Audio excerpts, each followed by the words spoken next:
મારી શાળાનું નામ છે ગુંજા પ્રાથમિક શાળા. હું આજ તમને એક સરસ મજાની વાર્તા કહીશ.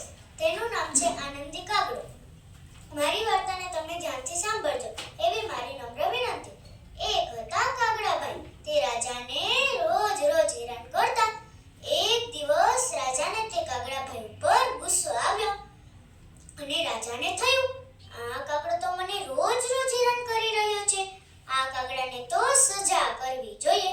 પછી તો રાજાએ તેના સિપાહીઓને બોલાવ્યા અને કહ્યું, સિપાહીઓ, આ કાગડો મને રોજ હેરાન કરી રહ્યો છે.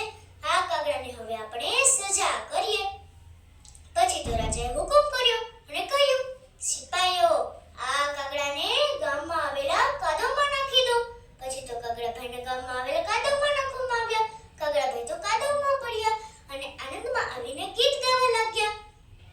કા કા કા કા ગરમા લપસતા શીખીએ છે ભાઈ, શીખીએ છે. ગરમા લપસતા શીખીએ છે.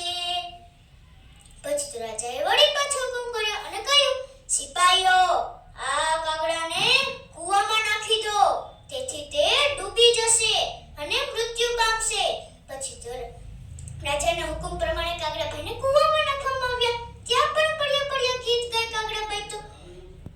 કૂવામાં તરતા શીખીએ છે ભાઈ, શીખીએ છે. કૂવામાં તરતા શીખીએ છે. આ કાગડાને કેમ એકે વાતમાં દુઃખ નથી થતું? આ કાગડાને કેમ બધી વાતમાં આનંદ જ થાય છે?